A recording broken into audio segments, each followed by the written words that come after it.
everyone, Jeff here. In tonight's devotional, we're going to talk about reliance on God. Right? Now, here's what I'll tell you. And if you've known me very long, you know my dad played a huge part in my life. Right? He was a farmer. I worked on the farm with him. We worked lots of long days together. And one thing my dad did was he did something that's both a blessing and a curse. All right. He made me very self-reliant. All right, when you work on a farm, a lot of times you have to what's the word? You have to solve problems. All right, there's problems that happen on the spot, and you've got to solve those problems, and you become very reliant on yourself. Right, and once again, not to say that's necessarily a bad thing, because that's gotten me through lots of hard things. All right. However, right, what happens is sometimes you become so reliant on yourself, you're not reliant on God, right? And I find myself in that situation way too much, right? Let me give you an example, right? Our black Nissan Maxima had broken down. It basically had a belt that come off, right? And if you know anything about putting belts on cars, you have to take the front wheel off to get to the belt. All right. So,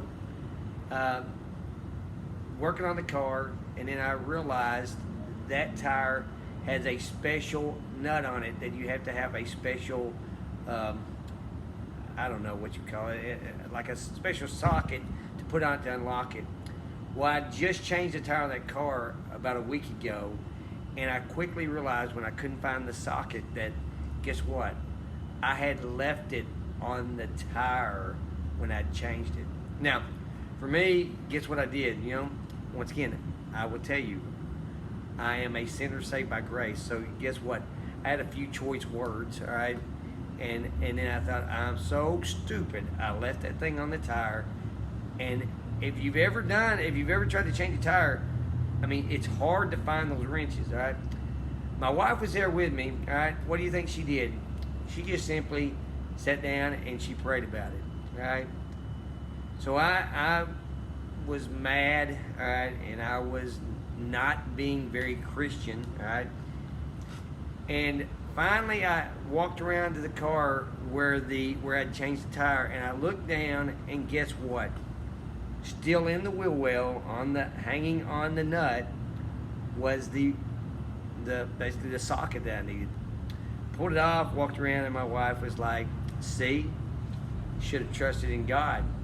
That's what I did, and you have it." All right. That's just an example. All right. Once again, like I said, sometimes, well, all the time, she has a lot more faith than I have. All right. So, I want to read something to you, and I could have used this Saturday when I was changing that belt. If you've never read Jeremiah, I would encourage you, read Jeremiah. It is full of good stuff, right? So here we go. It's Jeremiah 17, starting with verse 5. It says, "The Lord spoke again," and it says, "Some people trust human people. I will punish everyone who thinks like this. They think that human people can make them strong. They do not ask the Lord for help. Those people will be like a bush in a wild place. They will not become rich when other people become rich. They will stay in dry, salty places where nobody lives. The person who lets the Lord lead them is not like this. The Lord will bless the man who follows him. He will be like a tree near water that drinks from the river. He will not be afraid of the sun's heat. It will be like a tree that's always green, the tree that gives much fruit, and it will always have enough water. A man's mind can decide what he will do, but that can cause trouble for him. I do not know anybody except me who can understand the things in a man's mind. It is bad and sick, and nobody can make it better. But I, the Lord, can look inside a man. I can see what he feels. I can see what he thinks. I will give good gifts to him if he does good things. I will punish him if he does bad things. A man may get rich because he is not fair to other people. He is like a bird that sits on eggs, but the eggs are not his own.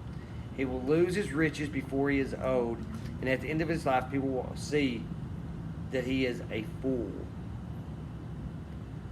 So, here's what I'm telling you. All right, guess what? You know what? It's okay sometimes that you need to solve problems.